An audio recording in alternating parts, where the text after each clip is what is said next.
भक्तों, ओम नमः शिवाय। श्री शिवाय नमस्तुभ्यम। जय श्री महाकाल। जी हाँ भक्तों, आप सबको भी पता है कि 12 मार्च को फुलेरा दूज का महापर्व आ गया है। जी हाँ भक्तों, फुलेरा दूज जो कि हिंदू धर्म का और सनातन धर्म का बहुत ही बड़ा त्योहार माना जाता है। पूज्य गुरुदेव कहते हैं कि अगर आप कोई भी मनोकामना ऐसी है जो कि वर्षों पुरानी है और अभी तक पूरी नहीं हुई है, तो केवल और केवल फुलेरा दूज के दिन अपनी सारी सारी मनोकामना बाबा भोलेनाथ से मांग लीजिए।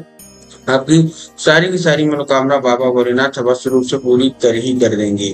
तो क्या करना है, कैसे करना है, कैसे मनोकामना मांगना है, पूरा आपको समझाने वाला हूँ। तो उपाय ध्यान से सुनिएगा, अच्छे से करिएगा। अगर आपने आज का उपाय अच्छे से सुन लिया, अच्छे से कर लिया, तो 100% है कि आपकी जो कोई मनोकामना है, जो कुछ भी आप बाबा भोलेनाथ से चाहते हैं, सारी की सारी मनोकामना बाबा भोलेनाथ अवश्य रूप से पूरी कर देंगे। देखिए, पूज्य गुरुदेव ये भी कहते हैं कि फुलेरा दूज का जो महापर्व है वो महादेव की प्रसन्नता का दिवस है। तो अगर महादेव आपसे प्रसन्न हो जाते हैं तब तो बहुत अच्छी बात है। पूज्य गुरुदेव की जो कथा हुई थी साल 2023 में फुलेरा दूज के वक्त, जिसमें बहुत सारे लोग, जैसा कि आपको पता है कि बहुत सारे लोग पत्र के द्वारा अपनी मनोकामना गुरुदेव तक पहुंचाते हैं।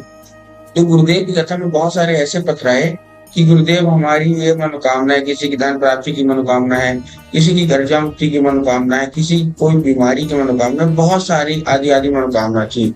तब गुरुदेव ने 3 से 4 उपाय बताए थे और कहा था फुलेरा दूज के दिन अपनी ये मनोकामना बाबा भोलेनाथ के लिए उपाय कर लेना, तुम्हारी सारी की सारी मनोकामना बाबा भोलेनाथ पूरी कर देंगे।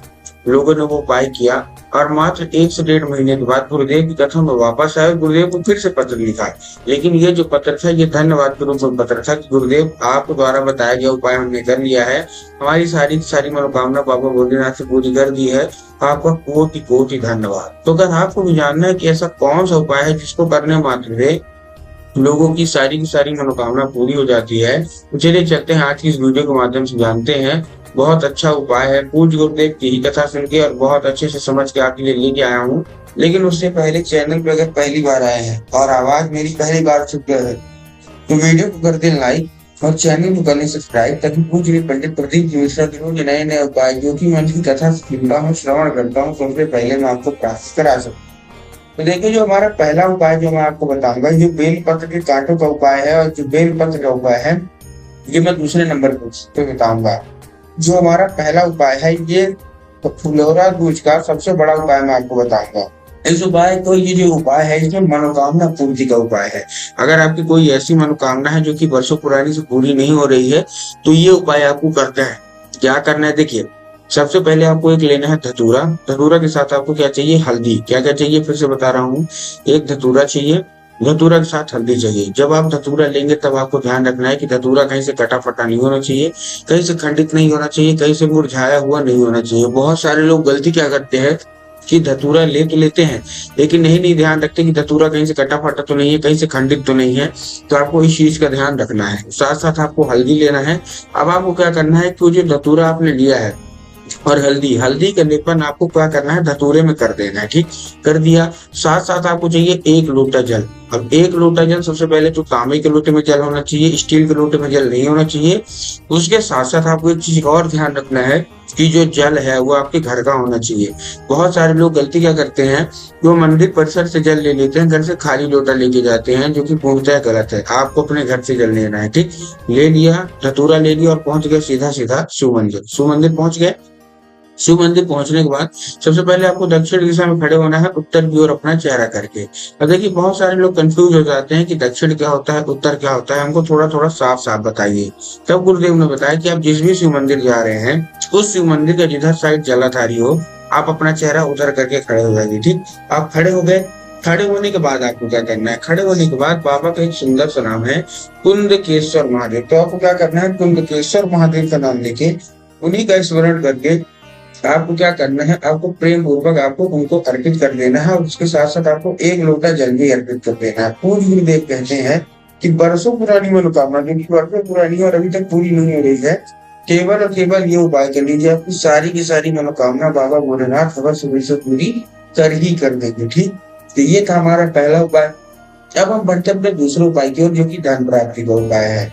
इस उपाय में आपको करना क्या है कि पहले चाहिए 1 लोटा जल, 7 बेल पत्र और 3 बूंद गंगा जल। क्या चाहिए, 1 लोटा जल चाहिए, साथ बेल पत्र चाहिए और 3 मूंग गंगा जल। ठीक।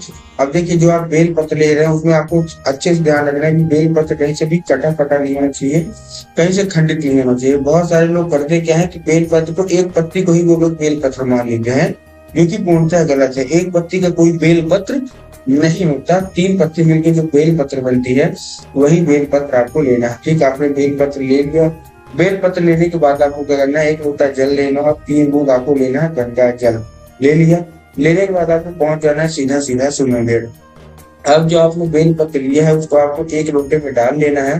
डालने के बाद अब देखिए बहुत सारे लोग ये क्या सोचेंगे कि हमको बाबा भोलेनाथ पे अर्पित करना है। नहीं, आपको बाबा भोलेनाथ पे नहीं अर्पित करना, आपको कहाँ अर्पित करना है, आपको नंदी पे अर्पित करना है। अब देखिए नंदी का एक पैर है आगे का जो कि उठा हुआ होता है, तो आपको क्या करना है, नंदी के उठे हुए पैर में आपको नंदीश्वर महादेव का नाम लेके, कौन से महादेव का नाम लेके, नंदीश्वर महादेव का नाम लेके आपको अर्पित करना है।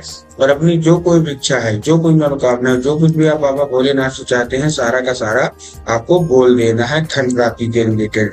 पूज्य गुरुदेव कहते हैं कि धन प्राप्ति बहुत बड़ा उपाय है, जिसके भी जीवन में धन की बहुत कमी है, केवल और केवल ये उपाय कर ले, उसके जीवन से धन की कमी पूरी की पूरी समाप्त हो जाती है। ठीक, ये था हमारा दूसरा उपाय।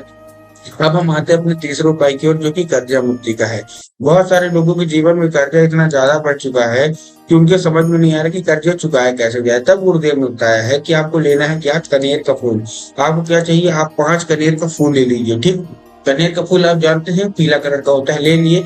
लेने के बाद आप पहुंच जाइए सीधा सीधा शिव मंदिर। शिव मंदिर पहुंच गए। अब देखिए आपके पास 5 कनेर का फूल है, क्या है, 5 कनेर का। ठीक, अब आपको 5 कनेर का फूल अलग अलग जगह बाबा को अर्पित करना है और कर्जा मुक्ति की मनोकामना मांगनी है। ठीक, सबसे पहला फूल आपको बाबा भोलेनाथ की शिवलिंग पे अर्पित करना है। कहाँ अर्पित करना है, बाबा भोलेनाथ की शिवलिंग पे। ठीक, कर दिया आपने अर्पित।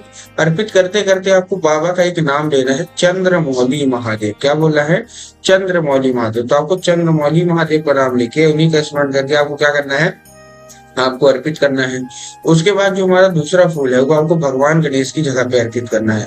अब देखिए बहुत सारे लोगों को भगवान गणेश की जगह ही नहीं पता हो, जिन लोगों को पता है उनका तो ठीक है, लेकिन बहुत सारे ऐसे हैं जिनको ये नहीं पता कि भगवान गणेश की जगह कहाँ होती है।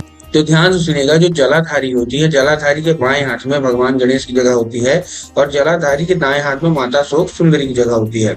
तो पहला फूल आपने बाबा भोलेनाथ की शिवलिंग पे अर्पित किया, दूसरा फूल आपको भगवान गणेश की जगह पे अर्पित करना है, तीसरा फूल आपको अर्पित करना है माता सुंदरी के ऊपर, चौथा फूल आपको अर्पित करना है हस्तकमल, माता पार्वती का जो हस्तकमल है, चौथा फूल आपको वहां अर्पित करना है, और 5वां फूल आपको जलाधारी में अर्पित करना है। पूज्य गुरुदेव कहते हैं कि जलाधारी में स्वयं माता पार्वती का वास होता है। तो 5 आपने अर्पित किया और अपनी जो कोई भी कर्जा मुक्ति मनोकामना मांग लीजिए। पूज्य गुरुदेव कहते हैं मात्र 1 से 1.5 महीने लगेगा, तुम्हारा सारा का सारा कर्जा महादेव अवश्य रूप से समाप्त कर ही कर देंगे।